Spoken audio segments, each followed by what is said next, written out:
이사야서 강의 시간 시작하겠습니다.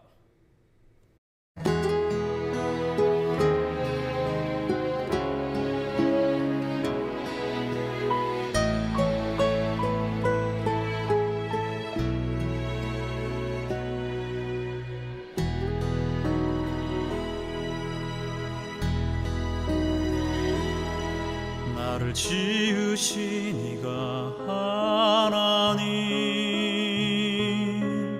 나를 부르신 이가 하나님, 나를 보내신 이도 하나님, 나의 나 된 것은 다 하나님 은혜라. 나의 달려갈 길 다가도록,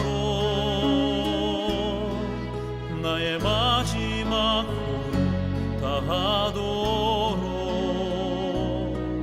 나로 그 십자가 품게 하시니, 나의 나 된 것은 다 하나님 은혜라.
나를 지으신 이가 하나님, 나를 부르신 이가 하나님, 나를 보내신 이도 하나님, 나의 나 된 것은 다 하나님 은혜라. 나의 달려갈 길 가도록, 나의 마지막 호흡 다하도록,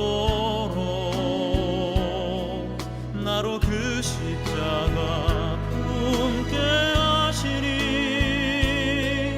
나의 나 된 것은 다 하나님 은혜라. 한량없는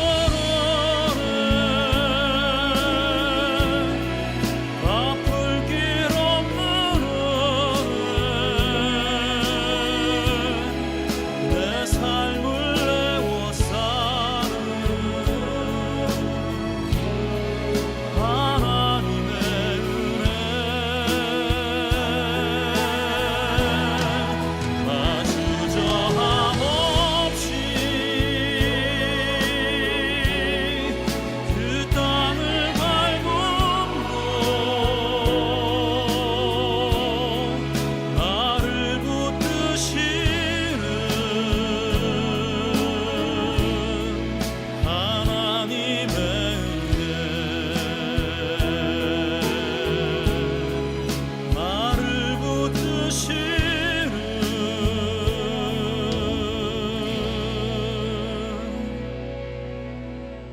하나님의 은혜.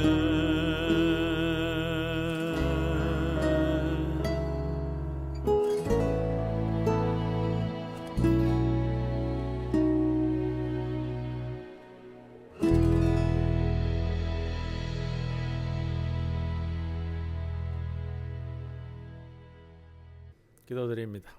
주님, 지금을 잘 살게 하옵소서. 오고 가는 세월의 바람결에 가고 오는 무정한 시간의 발자국을 들으며 또다시 자신과의 고독한 줄다리기를 시작합니다. 내일을 기대하며 잡을 수 없는 야망을 품지만 또 오늘이 지나고 나면 물거품이었다는 것을 깨닫습니다. 우리로 하여금 시간을 잘라먹는 세월에 목매지 않게 하시고 담담한 인내로 지금을 함께 살아가게 하옵소서. 인생을 갉아먹는 야속한 세월에 끌려다니지 않게 하시고 지금 손에 잡히는 작은 소망을 붙들고 더불어 살게 하옵소서. 기도의 샘이 메마르지 않게 하시고 은밀하게 보시는 주님 앞에 입술로 생각으로 행동으로 죄짓지 않게 하시며 하루의 삶을 주님께 맡기고 살금살금 바로 이 지금을 알차게 살게 하옵소서. 예수님의 이름으로 기도드리옵나이다. 아멘. 476장 찬송 드립니다.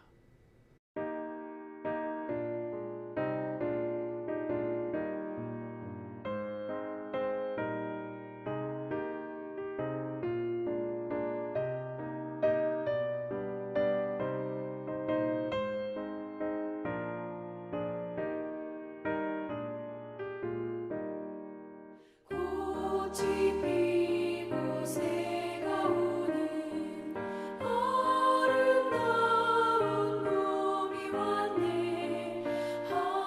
하나님이 창조하신 산과 들이 부르러라. 이 좋은 날 맘 열고 아이처럼 뛰어놀며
이사야서 강의는 27장 말씀 1절에서 13절 말씀 우리 봉독하고 함께 말씀 나눕니다. 13절까지입니다. 그날에 여호와께서 그의 견고하고 크고 강한 칼로 날랜 뱀 리워야단 곧 꼬불꼬불한 뱀 리워야단을 벌하시며 바다에 있는 용을 죽이시리라. 그날에 너희는 아름다운 포도원을 두고 노래를 부를지어다. 나 여호와는 포도원 지기가 되며 때때로 물을 주며 밤낮으로 간수하여 아무든지 이를 해치지 못하게 하리로다. 나는 포도원에 대하여 노함이 없나니 찔레와 가시가 나를 대적하여 싸운다 하자. 내가 그것을 밟고 모아 불사르리라. 그리하지 아니하면 내 힘을 의지하고 나와 화친하며 나와 화친할 것이니라. 후일에는 야곱의 뿌리가 박히며 이스라엘의 움이 돋고 꽃이 필 것이라. 그들이 그 결실로 지면을 채우리로다. 주께서 그 백성을 치셨던들 그 백성을 친 자들을 치심과 같았겠으며 백성이 죽임을 당하였던들 백성을 죽인 자가 죽임을 당함과 같았겠느냐. 주께서 백성을 적당하게 견책하사 쫓아내실 때에 동풍 부는 날에 폭풍으로 그들을 옮기셨느니라. 야곱의 불의가 속함을 얻으며 그의 죄 없이 함을 받을 결과는 이로 말미암나니 곧 그가 제단의 모든 돌을 부서진 횃돌 같게 하며 아세라와 태양상이 다시 서지 못하게 함에 있는 것이라. 대저 견고한 성읍은 적막하고 거처가 황무하며 버림받아 광야와 같은즉 송아지가 거기에서 먹고 거기에 누우며 그 나무가지를 먹어 없이 하리라. 가지가 마르면 꺾이나니 여인들이 와서 그것을 불사를 것이라. 백성이 지각이 없으므로 그들을 지으신 이가 불쌍히 여기지 아니하시며 그들을 조성하신 이가 은혜를 베풀지 아니하시리라. 너희 이스라엘 자손들아 그날에 여호와께서 창이라는 하수에서부터 애굽 시내까지 과실을 떠는 것 같이 너희를 하나하나 모으시리라. 그날에 큰 나팔을 불리니 아수르 땅에서 멸망하는 자들과 애굽 땅으로 쫓겨난 자들이 돌아와서 예루살렘 성산에서 여호와께 예배하리라. 아멘. 예, 오늘은 이사야서 27장 말씀인데 27장은 24장에서부터 시작되는 소위 말하는 이사야 묵시록이라고 말씀을 드렸습니다만 그 이사야 묵시록의 말씀의 이제 마지막 부분이고요. 결론이라고도 말씀드릴 수 있고요. 자, 여호와께서 대적들을 물리치시고 베푸실 구원을 노래하며 그 결과 흩어진 포로들이 귀환할 것을 선포합니다. 이제 묵시록의 내용으로서의 일반적인 모습을 보이는 것이 27장의 말씀이다라는 말씀을 드리는데 1절에 이제 우리가 리워야단 뱀 같은 꾸불꾸불한 이 장면이 나오잖아요.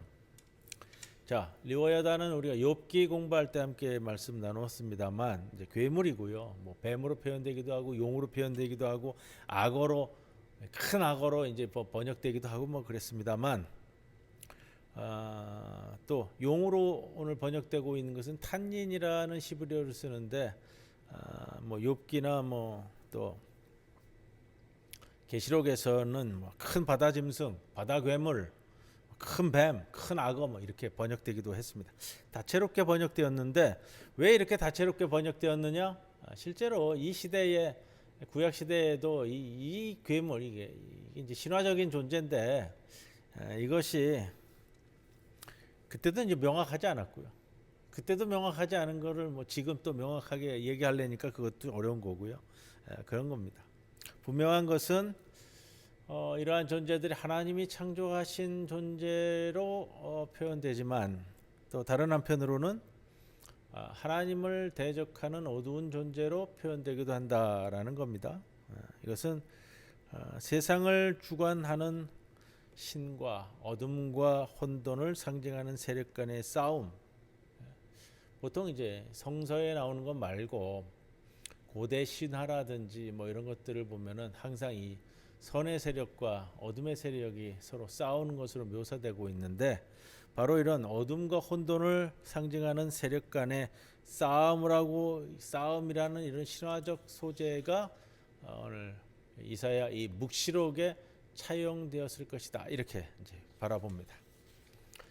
꼬불꼬불거리는 뱀 리워야단 고대 신화에 나오는 건 이제 7 머리를 가진 존재인데 그를 꾸며주는 말로 꼬불거리다, 꿈틀거리다 이게 늘 함께 쓰여지기 때문에 오늘 1절에도 꼬불꼬불한 뱀이라는 묘사가 동일하게 쓰여집니다. 자, 이런 그 이제 신화적 싸움, 태고적 싸움, 태고적 싸움이잖아요. 신화적 싸움은 이런 언급은 이제 구약에서도 흔히 좀 발견되기도 합니다만, 여러분 왕이신 하나님께서 구원을 베풀었을 때, 왕이신 하나님께서 이 세상을 창조할 때 이 바다와 용과 리워야단을 쳐부수고 구원을 베푸시는 것으로 이제 묘사되기도 합니다. 이제 그렇게 표현되는데, 또 흔히 하나님이 바다를 가르시는 것, 바다는 이제 어둠의 세력이자 혼돈의 세력으로 많이 이제 등장을 합니다. 고대 신화에서도 그렇고 구약 성경에서도 결국은 이제 홍해를 가르고 이스라엘 백성이 넘어간다라는 것은 혼돈의 세력, 어둠의 세력을 물리치고 이제 건너간다는 이제 메타포를 가지는데요. 자, 하나님을 대적하는 악한 세력으로서 이제 등장하고요. 묵시록에 또 여기에 대한 결국은 이제 하나님의 승리를 선포하는 것으로 묵시록의 가장 기본 패턴인 것 같아요.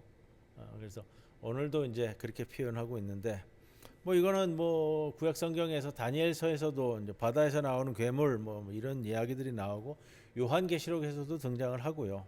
또 용이라는 개념도 이제 비슷하게 쓰입니다. 뭐 옛 뱀, 큰 뱀, 악어, 뭐 하마와 같이 큰 뭐 짐승.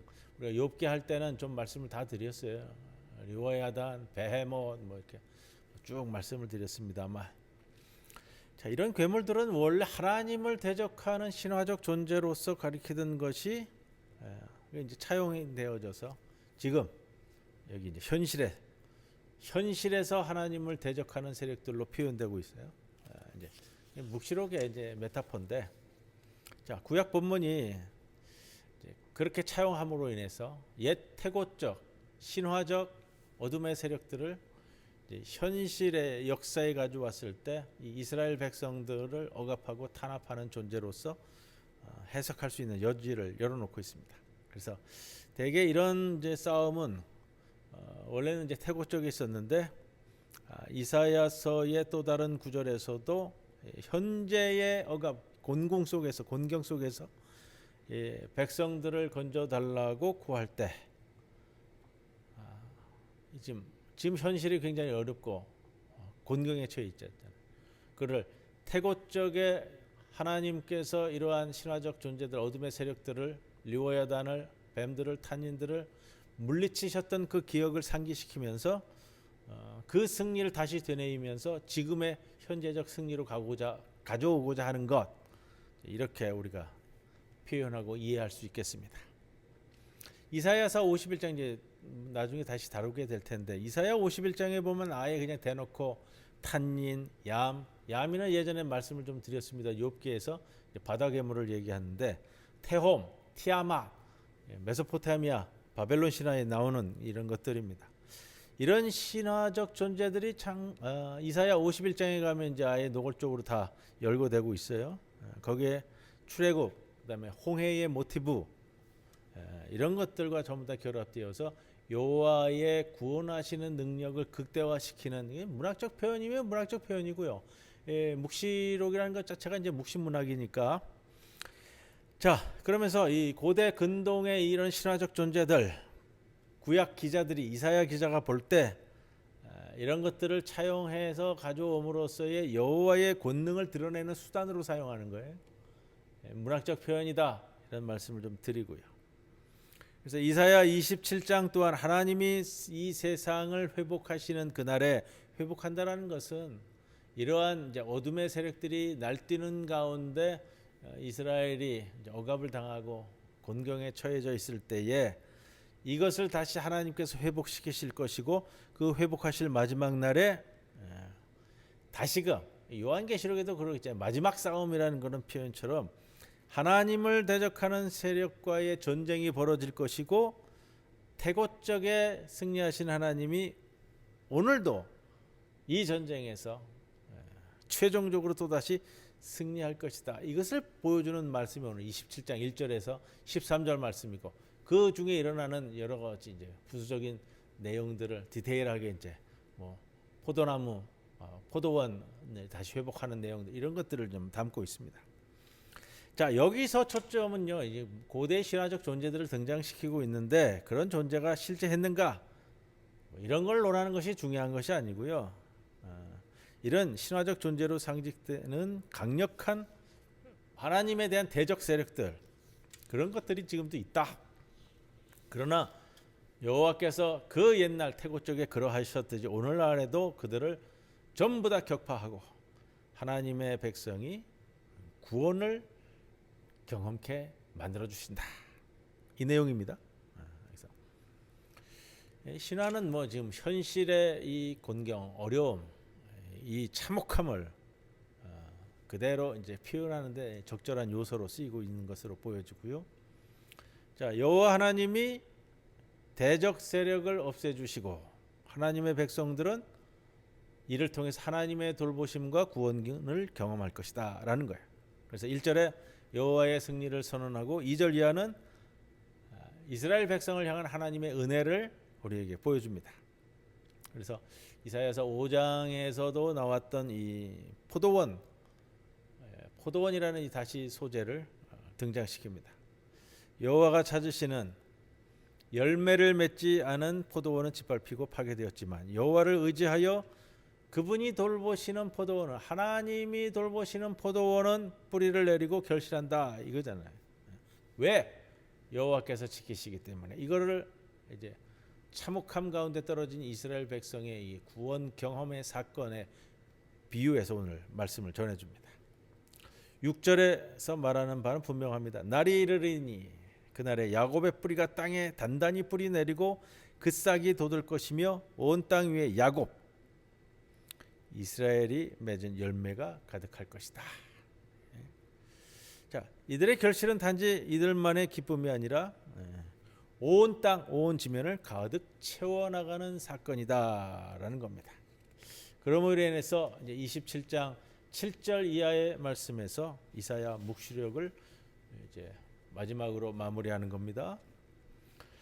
이스라엘을 핍박한 세력에 대한 심판 선고 7절에서 11절까지 그리고 12절에서 13절은 흩어진 이스라엘 백성들의 회복과 귀환. 이게 회복과 귀환이 중요한 거예요. 포로로 끌려간 이들의 회복과 귀환이 없으면 다시 돌이킬 수 없는 거잖아요. 그래서 포로로 끌려간 사람들이 거기 가서 그냥 다 죽어버리면 뭐 끝이잖아요. 이게 회복이 없잖아요. 회복. 귀환해야만 회복이 있는 것처럼 이스라엘을 핍박한 세력을 견고한 성읍이라는 표현, 뭐 24장에서도 25장에서도 반복해서 혼돈의 성읍, 뭐 견고한 성읍, 또 성읍 이렇게 표현되는데 성읍이라는 건 말 그대로 자기들끼리 북치고 장구치고 해서 단단한 이 세력화되어진 것을 비유한다라고 말씀을 드렸습니다만 이 성읍이 결국은 모두 하나님을 대적하는 이의 센 힘과 권능을 나타내는데 그렇게 대단하고 굉장한 세력과 제국을 이루고 있음에도 불구하고 하나님은 이 강력한 성읍을 무너뜨리신다. 이 강력한 이 제국을 무너뜨리신다라는 것이고 그래서 적막하게 버려진 광야처럼 만드실 것이다. 왜 그러냐? 이스라엘을 귀환케 하고 회복시키기 위해서는 이 땅에 있는 어두운 세력들을 다 붕괴시켜야 되는 것이죠. 그리고 여호와는 유브라테스 강에서부터 애굽 시내에 이르기까지 흩어진 이스라엘 포로로 끌려가고 바벨론 지역 유브라테스 강으로 끌려가고 애굽까지 도망치기도 하고 망명도 가고 끌려갔던 흩어진 이스라엘 다시 다 이 가나안 땅으로 모으실 것이다. 아수르와 애굽 땅에서 쫓겨난 자들을 모으시니 그들이 돌아와서 예루살렘 성산에서 여호와께 경배할 것이다. 아수르가 등장해요. 근데 아수르가 등장하는 것은 아수르에 멸망한 것은 이제 북이스라엘이거든요. 유대 왕국은 나중에 멸망하게 되는데 아수르에 대한 언급을 하면서 이사야 선지자가 굉장히 중요하게 붙잡고 있는 모티브가 하나 있어요. 뭐냐면 유다 왕국 마지막 예루살렘 성이 무너지는 것뿐만이 아니라 나중에 예루살렘에서 끌려간 자들뿐만 아니라 북이스라엘 왕국의 회복 역시 염두에 두고 이사야가 선언하고 있다라는 것은 굉장히 중요합니다. 남한국 유다뿐만 아니라 북한국도 회복되어야 온전한 다윗의 통치가 이루어진다라는 것을 말하고 있고요. 그런 점에서 오늘 이 27장의 이사야 묵시록의 마지막 장의 본문은 남북에 흩어진 모든 이들이 모여서 함께 예루살렘 성산에서 여호와께 경배하는 세상에 대한 기대, 이 소망, 이걸 보여주고 있습니다. 이미 북왕국 이스라엘은 다 멸망해서 흔적조차 찾을 수 없지만 이 예언자들의 지평 안에는 여전히 이미 멸망해 버린 이 북왕국도 포함되어 있고, 성경은 이러한 북왕국을 향한 선언까지도 다 포함하고 말씀을 전한다라는 겁니다. 그래서 이 예언자들에게는 항상 이런 지평이 있는 것 같아요. 온 이스라엘 할 때는 나중에 멸망한 예루살렘을 중심으로 한 남왕국 유다만 있는 것이 아니라 일찍이 잃어버린 10지파 북이스라엘 왕국까지도 포함하고 있다. 온 이스라엘적 관점, 뭐 이렇게 얘기할 수 있겠습니다. 그래서 대적 세력과 태고적 싸움이라는 이 모티브, 굉장한 건데, 여호와가 심으시고 가꾸시는 포도원으로서의 이스라엘이 앞으로 땅 위에서 맺을 결실에 대한 언급, 풍성한 결실에 대한 언급, 그리고 끌려간 포로들의 귀환, 이게 굉장히 중요한 거고요. 그리고 오늘 본문에서 이사야 묵시록에 정말로 이제 묵시록의 일반적인 내용인데 정말 묵시록 같은 묵시록의 내용을 담고 있는 것이 27장이고, 이런 신화적 영역에 대한 언급은 우리가 보는 세상만이 전부가 아니다. 여호와께서는 이스라엘을 위한 놀라운 싸움을 오늘도 수행하고 계신다. 그러나 다른 한편 신화적 영역에서의 이런 싸움은 지금 여기 이 땅에서의 영역을 다루기 위해서도 끌어와서 사용되고 있다. 하나님의 놀라우신 싸움은 땅 위에 심긴 포도나무로서 이스라엘이 맺을 열매, 흩어진 괴로움을 당하던 백성들의 회복과 귀환을 위한 것. 이것이 바로 온 이스라엘의 회복을 얘기하는 묵시록이 담고 있는 소망이다. 이 말씀을 오늘 여기까지 함께 나누도록 하겠습니다. 자, 28장부터는 조금 내용이 이제 조금 더 변화되게 됩니다. 다음 주에도 이사야서 말씀으로 함께 하도록 하겠습니다. 우리 찬송가 477장 함께 찬송 드립니다.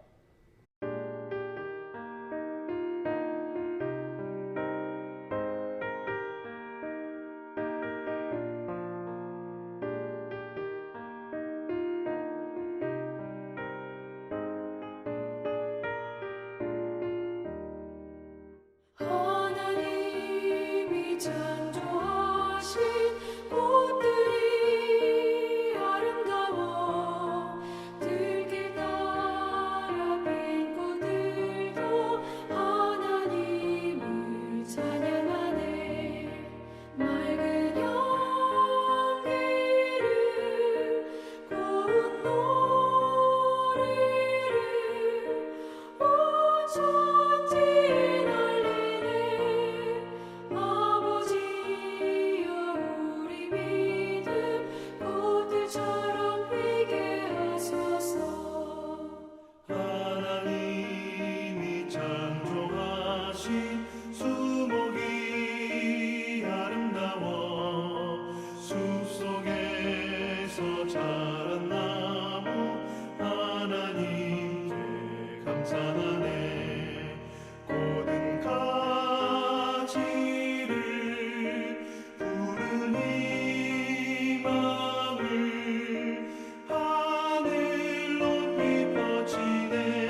주님 가르쳐 주신 기도 함께 드립니다.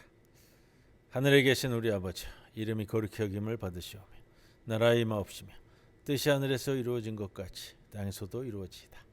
오늘 우리에게 일용할 양식을 주시옵고 우리가 우리에게 죄 지은 자를 사하여 준 것 같이 우리 죄를 사하여 주시옵고 우리를 시험에 들게 하지 마시옵고 다만 악에서 구하시옵소서.